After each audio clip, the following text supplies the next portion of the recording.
La météo avec Coloca et sa salle des banquets multifonctions, Il Palazzo. Mesdames, Messieurs, bonsoir. Bonne nouvelle, c'est le week-end qui démarre. Profitez donc bien de ces moments en famille ou entre amis. Petit conseil, hydratez-vous régulièrement et arrosez fréquemment les servitudes qui longent vos habitations. Cette nuit, le temps sera agréable avec un climat plutôt frais et très doux pour les régions telles que le nord-ouest, Cameroun, l'ouest et même la région de l'extrême nord où on retrouve une valeur de 10 degrés de température. Attention à la fraîcheur, soyez bien couverts et restez au chaud. Notre inspection démarre au sud Cameroun ce soir avec une couverture nuageuse dans toutes les villes et des températures avoisinant les 22 degrés, le cas des Bolova demain matin. Ensuite, nous allons à l'extrême nord Cameroun, c'est un ciel dépourvu de nuages et éclairé de lune dans toutes les villes.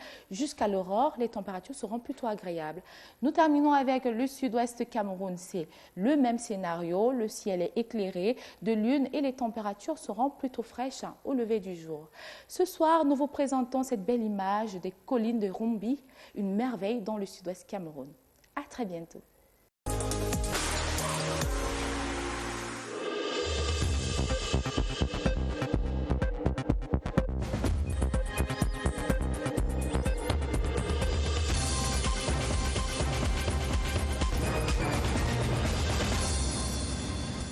Madame, Monsieur, bonsoir. Bienvenue au 20h30. Voici la une du journal ce soir. La CAN 2021 se jouera au Cameroun depuis l'annonce de la bonne nouvelle par le président Ahmad de la CAF. La joie est réelle dans les milieux de sport et dans les rues. Des réactions dans ce journal. Production du matériel électoral, les rotatives tournent à plein régime. Le ministre de l'administration territoriale est allé prendre le pouls à la SOPECAM et à l'imprimerie nationale. Assurance et satisfaction étaient au rendez-vous. Et puis des vœux et au-delà des projections et des ambitions pour la nouvelle année, nous irons explorer les principaux chantiers dans diverses administrations. Voilà pour les titres du journal. Mesdames, Messieurs, bonsoir. Merci de nous recevoir chez vous. C'est officiel depuis 2 jours. L'organisation de la Coupe d'Afrique des Nations de football est définitivement attribuée au Cameroun. Le président de la CAF, Ahmad, est venu au Cameroun l'annoncer et depuis, des réactions de joie se multiplient. Après les acteurs directement impliqués, parole ce soir au Camerounais lambda. Le soulagement est unanime. Reste maintenant à chaque maillon d'œuvrer pour la réussite de ce grand moment à venir. Germain Noël Issengue. Marché central de Yaoundé, les maîtres des lieux sont au rendez-vous. Mais ne vous fiez pas à leur principale activité. Vendeurs certes, mais inattaquables en matière d'actualité sportive. L'officialisation de la CAN au Cameroun a été bien accueillie ici. On est content depuis 1972 qu'on a organisé la CAN. C'est un événement qu'on attendait depuis tant d'années. Nous sommes fiers. Je suis soulagé. S'il y a encore un truc qui dérange, mais je dirais que le diable est avec nous. Nous sommes vraiment très contents de cette organisation de la CAN et vraiment nous souhaiterons que ça se passe bien. Autre lieu, même son de cloche. C'est une grande joie pour notre pays et ça permet à notre pays d'avoir une évolution économique aussi. C'est une satisfaction. Nous pensons que si enfin nous pouvons obtenir cette canne, c'est que c'est merveilleux. 48 ans plus tard, le Cameroun mérite que cette cérémonie se tienne sur son sol.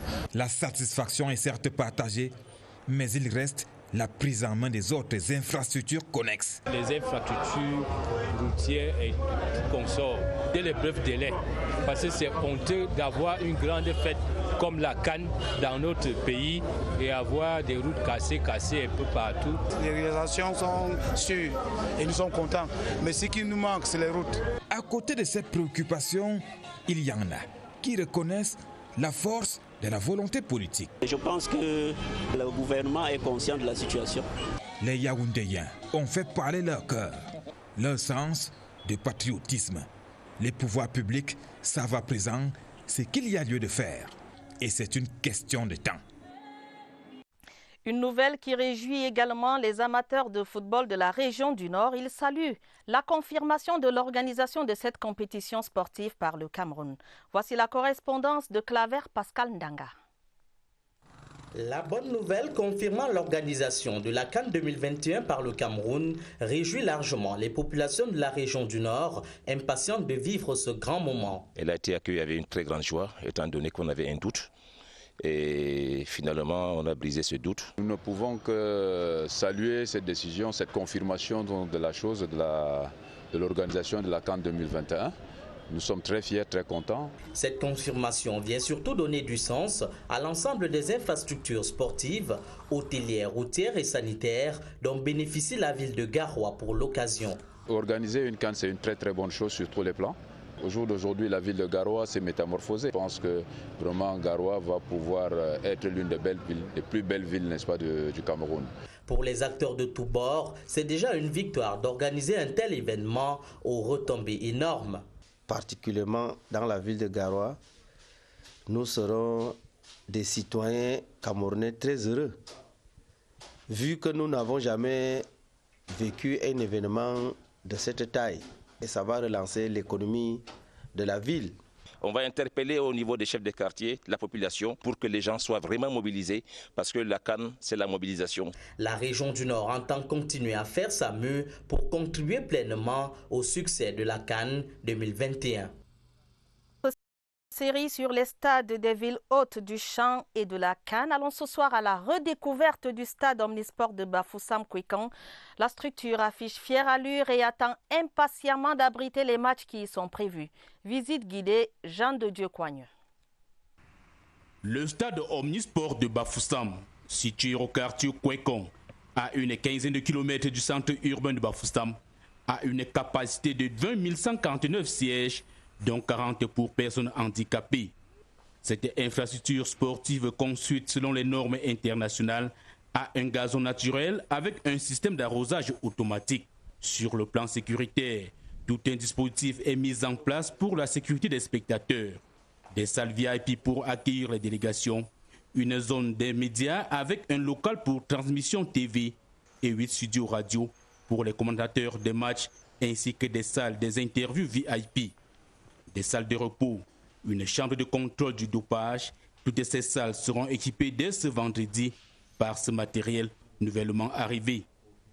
Le stade dispose de 4 pylônes, chacun ayant 69 lampes permettant d'abriter des rencontres en nocturne. Le côté sonorisation n'est pas oublié. Nous avons également le stade Arnès qui affiche désormais fière allure en attendant la cérémonie solennelle de réception.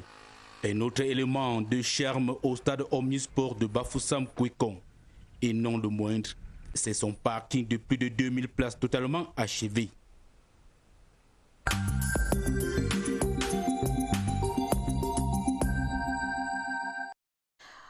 Clôturons cette page sportive par l'affiche sportive du week-end, justement qui présente ce week-end du football, de l'athlétisme, du basketball et du golf. Au menu, cette fin de semaine, les amateurs de sport de compétition ont plusieurs rendez-vous accrochés dans leurs agendas. Georges Marcel Messila.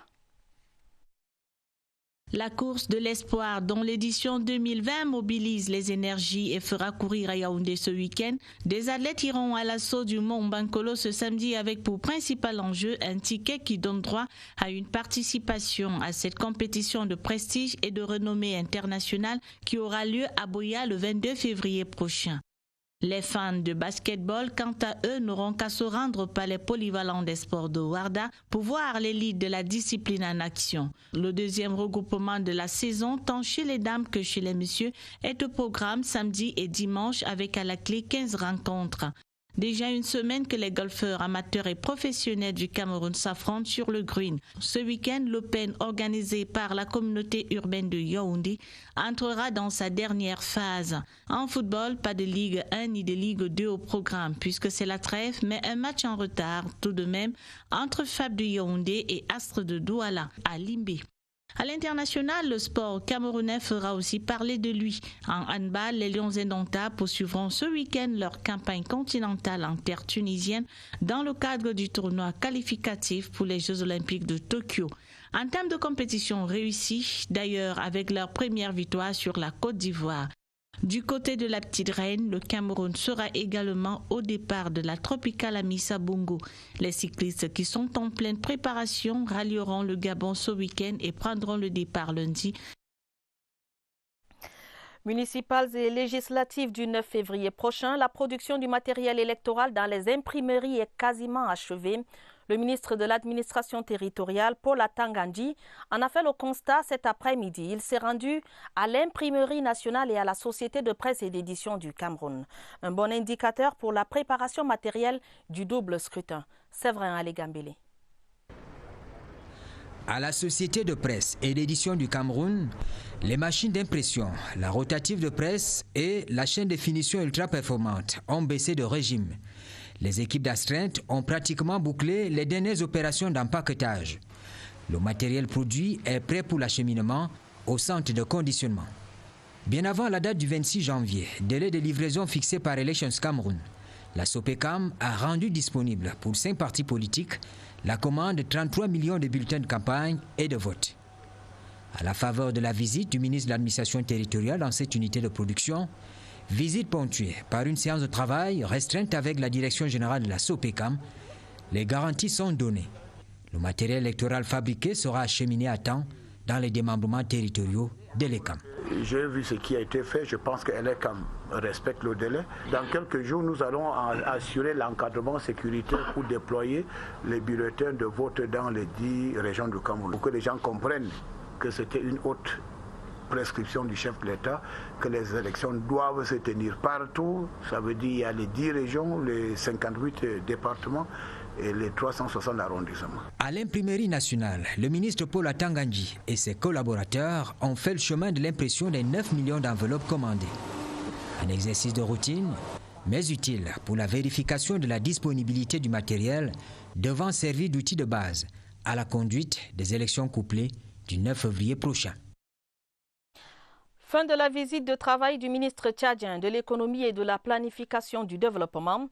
Le docteur Issa Doubragné et le ministre Alamine Ousmane Mey ont discuté des sujets relatifs au développement des infrastructures communes et des projets intégrateurs entre le Cameroun et le Tchad. Les détails avec Philippe Roger Sama.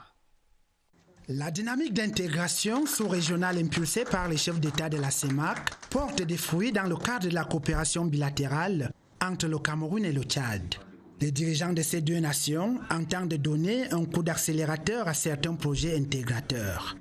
En ligne de mire, la viabilisation de la boucle routière Ngaoundéré-Garoua, Maroua, Kousseri, Djamena-Kelo, Mundu, Touboro-Ngaoundéré, reliant les deux pays. La première phase sera marquée par la construction d'un pont sur le fleuve Logone entre Yagua et Bongor. L'objectif visé par les deux pays et donc de ma visite notamment, c'est d'accélérer le processus pour la concrétisation de ces projets importants pour les deux pays.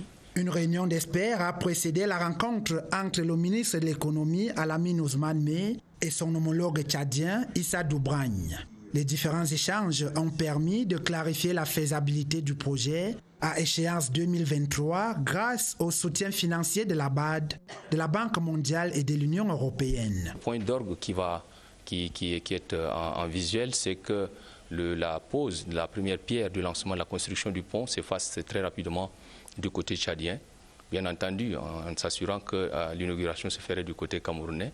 Les ministres camerounais et tchadiens de l'économie ont aussi saisi l'opportunité de leur rencontre pour échanger sur la mise en œuvre de deux autres projets communs.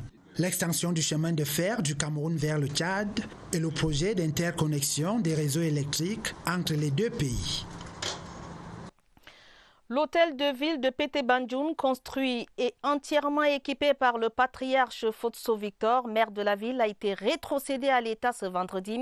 C'était en présence du ministre Georges Elanga Obam de la décentralisation et du développement local, représentant du chef de l'État.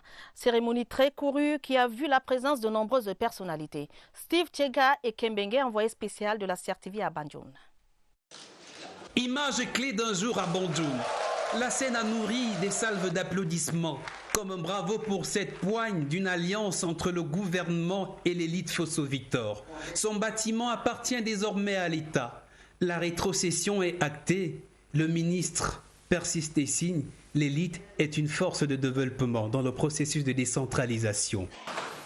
Continuez de faire l'éloge de votre maire. Il mérite cela. Montrons avec fierté que nous méritons le bâtiment dont donation vient d'être faite à la commune de Pété Bandjoun. Fotso Victor, l'exemple à suivre. Message adressé à ses adjoints qui font souffler un bon vent dans la commune, mais aussi aux autorités administratives et traditionnelles qui doivent soutenir et appuyer de telles initiatives. Les conseillers municipaux l'ont compris et offrent un siège au patriarche comme pour lui donner une meilleure assise. Assise dans les mémoires de la cité, imagée par ce gâteau venu après le cadeau. Debout jusqu'au bout, cher patriarche, qui a donné corps à la maquette de son rêve en avril 2012 quand le bâtiment est inauguré. Debout jusqu'au bout, les joies de sa devise « Je reçois, je donne » le font toujours danser et partager. Esprit de partage, très applaudi. Partager, c'est aussi développer. Allons maintenant mieux découvrir l'hôtel de ville de Pete Banjoun, qui est un édifice ultramoderne construit sur une superficie de 5000 m² pour un coût global de 5 milliards de francs CFA. Laurent Chissoukbe nous présente le joyau architectural. Symbole de la ville, il se dresse fièrement au cœur du centre administratif. L'hôtel de ville de Pete Banjoun, manifestation de l'engagement citoyen du patriarche Fotso Victor, est un édifice ultramoderne répondant aux exigences de la décentralisation que prône le chef de l'État. Un immeuble architectural moderne, bâti sur 4000 m², estimé à plus de 4 milliards de francs CFA. Ayant fait l'objet de la donation de notre patriarche, le grand bâtisseur. Le joyau architectural R+2, paré de décors de haut gamme, a été inauguré le 5 avril 2012. L'ouvrage comporte une salle de banquet et une salle de conférence d'une capacité de plus de 300 places chacune, 30 bureaux meublés, une bibliothèque médiathèque entièrement équipée, un musée et 2 parkings pouvant accueillir plus de 300 véhicules. Tout y est dans un décor luxueux propre à l'optimisation du rendement de l'exécutif communal. Ce geste doit avoir une valeur pédagogique pour toute la nation. Je pense que c'est un exemple à suivre et nous sommes sûrs que tous les autres suivront. L'hôtel de ville de Pete Banjoun va donc, dans les mois à venir, saisir les opportunités que lui offre la décentralisation déjà en marche. Le patriarche Fotso Victor en a donné le ton. L'armée promet des élections sécurisées et sereines. L'ordre devra régner avant, pendant et après les élections municipales et législatives. Dans la région du Nord-Ouest, un dispositif sécuritaire est en branle. Assurance donnée par le chef d'état-major des armées, le général René-Claude Meka, était en visite d'évaluation. Augustin Guizana de CRTV Nord-Ouest nous en dit plus. L'aéronef de l'armée camerounaise a atterri à l'aéroport de Bafoussam ce jeudi avec à son bord le chef d'état-major des armées accompagné du général de division Baba Souley, chef d'état-major de l'armée des terres, le général de brigade Elo Kobi Ndjok. Ils sont accueillis par les chefs militaires de la région du Nord-Ouest, avec en tête le commandant de la 5e région militaire interarmée, le général de brigade Nkavalère. Tous convergent au poste de commandement de la RMIA 5. Pendant plus de 3 heures, ils passent en revue la situation sécuritaire de la région du Nord-Ouest. Les forces de défense et de sécurité sont ainsi réunies à la veille d'importantes échéances électorales. Ils ont élaboré des stratégies visant à sécuriser le processus électoral du double scrutin du 9 février 2020. Nous allons assurer la sécurité des bureaux de vote, la sécurité des localités où sont installées les autorités administratives, la sécurité des populations qui vont venir pour prendre part à cet événement. En quittant Bamenda, le chef d'état-major des armées a indiqué que l'heure est à l'action afin que les Camerounais du Nord-Ouest puissent exercer leur droit de vote sans crainte et en toute sécurité. La grande famille de la Défense a marqué une halte cet après-midi, le temps de présenter ses vœux de nouvel an au ministre délégué à la présidence chargé de la Défense. Occasion pour Joseph Betty Assomo de saluer le professionnalisme et l'engagement des soldats dans la résolution des nombreuses crises et menaces qui secouent le pays. Le MINDEF a également tracé les grandes lignes de cette année nouvelle, marquée par des échéances politiques, sportives et socio-économiques. Pierre Ivembe. Les forces de défense, une famille unie et prompte à défendre l'intégrité du triangle national à chaque instant. 2019 a été une année pleine, marquée notamment par la crise sociopolitique dans les régions du nord-ouest et du sud-ouest. La présence des soldats a été salutée à tout moment, malgré certaines langues qui ont tenté de jeter le discrédit sur leur professionnalisme avéré, comme l'a relevé le chef d'état-major des armées.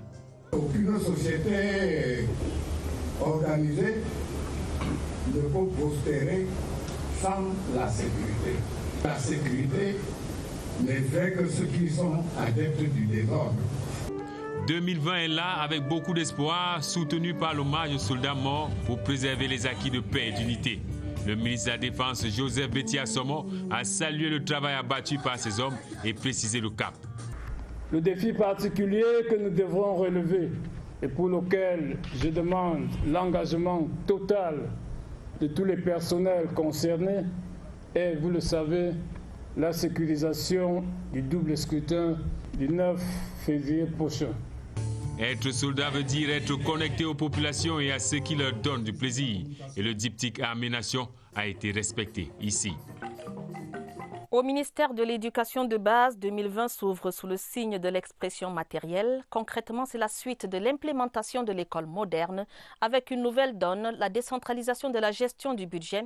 Annonce du ministre de l'Éducation de base, le professeur Laurent Serge Tundingwa, et le secrétaire d'État à l'Éducation de base recevaient les vœux de Nouvel An ce vendredi. Daniel Menanga. La communauté éducative de base s'active sur la charpente de l'école d'avenir. Une à l'environnement sain, physiquement, intellectuellement et moralement. Nous avons restauré et construit 1696 salles de classe. En quelques 10 mois, c'est un record. Je voudrais également dire que nous avons essayé de restaurer l'environnement physique des bureaux, des écoles. L'argent pour faire fonctionner les écoles va aller directement dans les inspections, alors que ça allait d'abord dans les délégations. On est en train d'améliorer le fonctionnement. Le maître d'ouvrage instaure une nouvelle donne, la décentralisation de la gestion du budget en hausse, 235 milliards de francs CFA au ministère de l'Éducation de base. Voilà qui va davantage engager les maillons de l'éducation de base à atteindre l'objectif de développement 4, éducation de qualité sur un même pied d'égalité à tous les enfants. Les actions menées en 2019 et les perspectives de 2020 ont été présentées au ministère des Transports. Au rang des défis, le lancement de nouveaux supports, cartes grises centralisées et la promotion du bilinguisme au sein de cette administration. Le ministre Jean-Ernest Massenangale-Bibehe recevait les vœux de Nouvel An de son personnel. Barbara Padjama. 2020 ouvre une nouvelle voie au ministère des Transports. Le top management et son personnel vont poursuivre les réformes engagées dans les différents secteurs, cette fois en passant à la vitesse supérieure. Sur les rails, on accélère la relance de la ligne Douala-Yaoundé en arrêt depuis l'accident ferroviaire des Écas en octobre 2016. Avec l'arrivée récente de 4 nouvelles locomotives et la réhabilitation de ponts de voitures, le lancement avant le prochain du transport voyageurs entre Douala et Yaoundé. Dans les airs, le ministère est en chantier pour refaire le portrait de 4 grands aéroports du pays. Sur les eaux du triangle national, on va naviguer cette année sur l'extension et le développement des transports fluviaux avec l'acquisition de nouveaux bateaux et hors-bord pour équiper les différents ports. Un cap qui sera facilité par une orientation météorologique en vue. L'aménagement et la réhabilitation des stations météorologiques d'Abomba et des DRI. Pour bien rouler cette année, le ministère des Transports a prévu dans ses bagages environ 13 milliards de francs CFA. La saison des vœux se poursuit également au ministère de la fonction publique et de la réforme administrative. Le ministre Joseph Lé engage par la même occasion son département ministériel sur la voie de la modernisation. Le compte rendu de Catherine Toulo-Elanga. Du matériel informatique remis aux responsables du ministère public et de la réforme administrative. Cet important équipement marque le nouvel envol de cette institution vers la modernisation. En les remettant, Joseph Lay a précisé qu'il engage la fonction publique sur la voie de la responsabilité puisqu'elle gère les carrières de près de 260 000 fonctionnaires en 2020.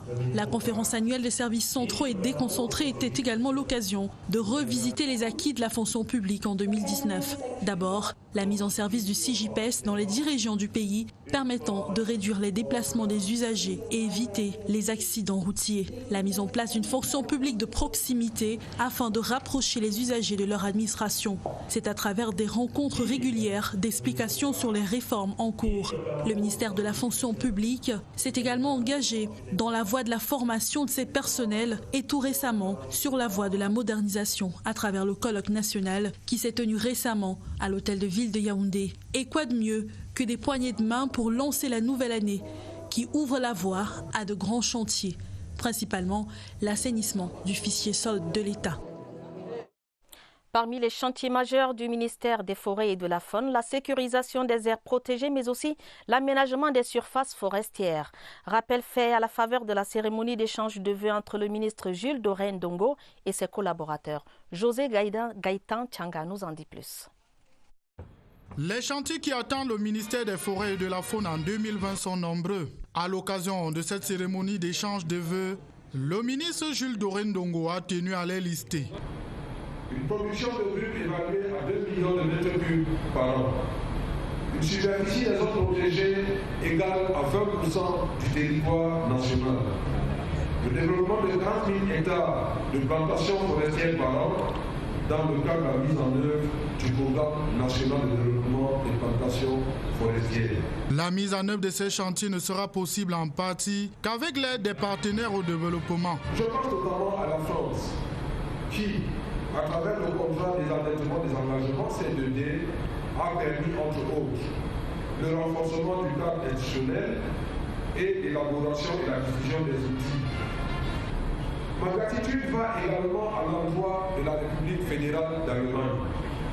Ces interventions décisives dans le cadre du programme de développement des ressources naturelles nous donnent entière satisfaction. La cérémonie s'est achevée par la remise de distinctions honorifiques à quelques personnes qui se sont illustrées au cours de l'année 2019. La feuille de route 2020 du ministère des Mines, de l'Industrie et du Développement technologique a été brossée ce vendredi. C'était à l'occasion de la cérémonie de présentation des vœux de Nouvel An au ministre Gabriel Ndondo-Ndoké. On y annonce une meilleure organisation des activités d'extraction minière. Franck Evina, reportage. Un immense trésor gît dans le sous-sol camerounais. Mais ce potentiel minier reste très peu exploité. L'apport des ressources minières hors pétrole au produit intérieur brut est estimé à moins de 1%. En 2020, le ministère des Mines, de l'Industrie et du Développement technologique entend doper ce rendement grâce à une meilleure organisation des activités extractives. Il sera notamment question de poursuivre la promotion des sociétés coopératives d'artisans miniers et la lutte contre les exploitants illégaux.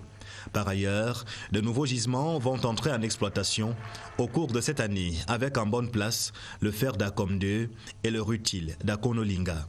L'année 2020 s'annonce aussi décisive sur le plan de la diversification et de l'amélioration de la compétitivité du secteur industriel. Les filières coton, textile, gaz naturel, bois, cacao et bien d'autres sont ainsi au cœur de projets d'envergure visant à améliorer l'offre en quantité et en qualité. Dans la quête de cet idéal, le ministre Gabriel Ndondo-Ndoké a annoncé que bientôt, chaque chef-lieu de région sera doté d'une antenne de l'Agence des normes et de la qualité, ANOR. De bonnes perspectives pour une année 2020 pleine de défis au ministère des Mines, de l'Industrie et du Développement technologique. En 2020, le ministère de l'Enseignement supérieur compte préserver les acquis de 2019. Il s'agit de l'élargissement de la carte universitaire et des formations de l'enseignement supérieur, du renforcement des effectifs enseignants avec l'annonce de la deuxième phase du recrutement spécial de 2000 titulaires du doctorat et PhD, un engagement pris ce vendredi par le ministre d'État. Ministre de l'Enseignement supérieur, le professeur Jacques Famendongo, qui recevait les vœux de la communauté universitaire à Yaoundé. Étienne Pascal Azegu. Une nouvelle année commence au ministère de l'Enseignement supérieur avec ses ambitions et défis qui se déclinent en termes de l'élargissement de la carte universitaire, de l'accélération du volet numérique, sans oublier le renforcement des effectifs enseignants.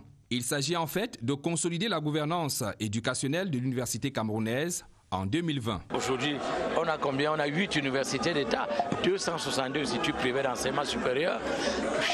Il y a 7 universités d'État dans cette région.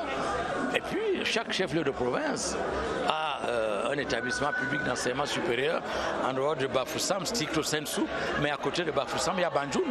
On peut donc estimer que chaque chef-lieu de région a un établissement d'enseignement supérieur.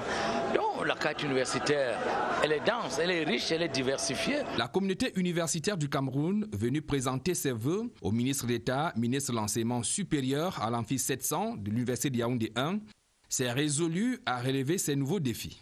Une cérémonie qui était également l'occasion de récompenses et de distinctions pour les enseignants, le personnel méritant et ceux admis à faire valoir leur droit à la retraite du ministère de l'Enseignement supérieur. Dans l'actualité également ce vendredi, le réseau des femmes leaders pour la transformation de l'Afrique, section du Cameroun, a officiellement été lancé ce jour à Yaoundé. C'était au cours d'une cérémonie présidée par Madame la ministre de la Promotion de la Femme et de la Famille, le professeur Marie-Thérèse Abena-Ondoa. Le reportage de Laetitia Onana. Le lancement officiel du réseau des femmes leaders pour la transformation de l'Afrique, section du Cameroun, connaît la participation d'une centaine de femmes, leaders d'associations pour la plupart. Né à la suite des recommandations issues de la rencontre des femmes leaders d'Afrique du 14 décembre 2017 à New York, ce réseau vise entre autres l'autonomisation et le renforcement des capacités de la gente féminine. C'est un mouvement africain dont le Cameroun est le 11e pays à mettre sur pied son réseau pour que nous puissions permettre à la femme camerounaise de pouvoir avancer et participer à la prise de décision de l'ensemble de notre pays. ONU Femmes, qui appuie le ministère de la Promotion de la Femme et de la Famille dans ce projet, se réjouit de la mise en place de cette plateforme féminine. Nous sommes ravis de ce lancement, nous avons beaucoup d'attentes, nous allons accompagner ce réseau à mettre en place un plan d'action et nous allons l'appuyer pour la mise en œuvre. D'autres pays, membres de l'Union africaine, sont conviés à adhérer à ce mouvement qui vise par ailleurs la consolidation de la paix et de la sécurité en Afrique. La Société d'hygiène et de salubrité du Cameroun récompense le mérite et le travail bien fait. Le meilleur agent Isakam de la ville des Bolova dans le sud est connu. Joël Wandi a été choisi pour son sens de la discipline et son abnégation au travail. Le reportage d'Ariane Conan de CRTV Sud. Aux employés travailleurs disciplinés et respectueux de la hiérarchie, la Société d'hygiène et de salubrité du Cameroun Isakam reconnaissante. Joël Wanji, la trentaine bien sonnée, vient d'être porté en triomphe. L'année 2019 lui vaut un sacre, celui de meilleur agent de l'agence des Bolova. Depuis 9 ans, les coins et des dalles insalubres de la ville ne lui échappent plus. C'est la persévérance et le travail. Comme on dit souvent, c'est le travail qui paye. Je suis vraiment très content. Dans un métier parfois plein de préjugés, le Ripper a su se faire une place au soleil. C'est un employé qui est vraiment singulier. Parce que déjà, ce qu'il respecte, lui, c'est d'abord la mise, c'est-à-dire la tenue du travail. Il n'a pas été absent, il n'a pas demandé de permission. Et c'est celui qui amène le plus à travailler, qui galvanise le plus. Des compliments tout aussi reconnus par ses collègues. L'assiduité, bravo, le respect. Je lui ai donné ces petits conseils et il a appliqué. Aujourd'hui, il est sorti meilleur employé. Isakam assure au quotidien la collecte et le traitement des déchets produits par les ménages. Le nettoyage, le balayage des rues, places, marchés et ingénierie urbaine auprès des collectivités territoriales. En tant que professionnel équipé, Isakam, déjà au niveau national et même au niveau de la région du Sud, abat un travail que nous-mêmes nous apprécions. Du très bon travail. La ville n'est plus sale comme elle était avant. Il n'y a plus tellement de poubelles partout sur les routes. Stimuler l'effort et créer un climat stable et épanouissant est le leitmotiv de la direction générale d'Isakam. 500 000 francs CFA pour Joël Wanji, 300 000 et 200 000 francs CFA pour le second et le troisième. Acquis le tour en 2020.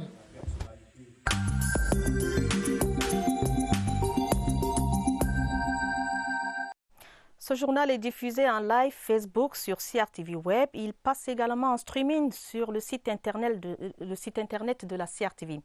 Hors de nos frontières, cette semaine, l'actualité a été marquée par la tenue du sommet de Pau dans le sud de la France entre le président français Emmanuel Macron et ses pairs du G5 Sahel.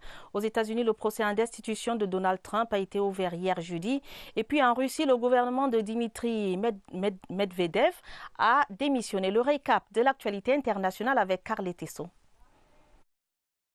L'actualité internationale a débuté cette semaine par la croisade contre le terrorisme à Pau, dans le sud de la France, du président français Emmanuel Macron et de ses pairs du G5 Sahel. Les chefs d'État ont conclu leur rencontre par l'adoption lundi d'une déclaration commune pour renforcer leur coopération militaire et politique contre les groupes djihadistes sahéliens.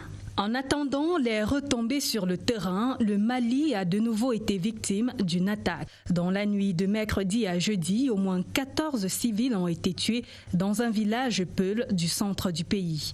2 civils ont également été tués au Bénin lors de heurts mercredi entre les forces de l'ordre et les habitants de Savé, ville du centre du Bénin et fief de l'ancien président Boni Yayi. 6 policiers ont été blessés. En Guinée, la campagne pour les législatives est ouverte malgré le contexte tendu. L'opposition a suspendu ses manifestations après plusieurs jours de mobilisation meurtrière. Hors de l'Afrique, le procès en destitution de Donald Trump devant le Sénat a formellement commencé ce jeudi. Donald Trump, poursuivi pour abus de pouvoir et obstruction au Congrès, a cependant, un jour avant l'ouverture de son procès, signé avec le vice-premier ministre chinois le premier chapitre d'un accord commercial à la Maison-Blanche. La Russie a un nouveau premier ministre, Mikhail Mouchkine. Il remplace Dimitri Medvedev, qui a remis au président russe la démission de son gouvernement mercredi à la surprise générale. C'était à la suite du discours annuel de Vladimir Poutine devant le Parlement. Le chef de l'État a annoncé un référendum pour apporter des changements substantiels à la constitution russe.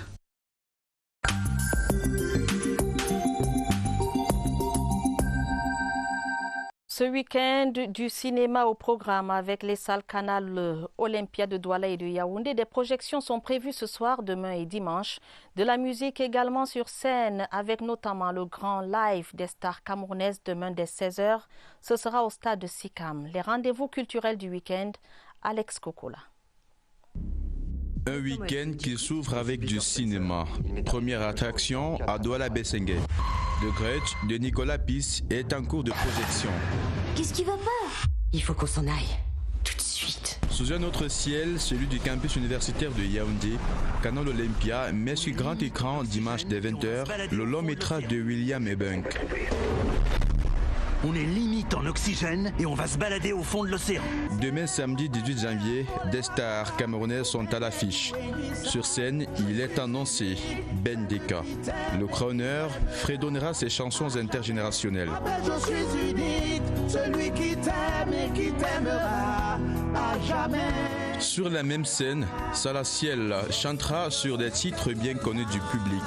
Nous sommes vendredi et c'est le week-end. Une dose de Bikotsi pour clôturer l'affiche à Douala. Coco Argenté sera également en live. Spectacle à vivre demain samedi dès 16h au stade de Sikam. À Yaoundé, du Bikotsi au programme. À Tébas, Syriac de l'air et Bimaï Bizou seront les vedettes invitées du club Bantou ce week-end. Les spectateurs seront bien servis ce soir, demain et dimanche, et ce, dès 22h.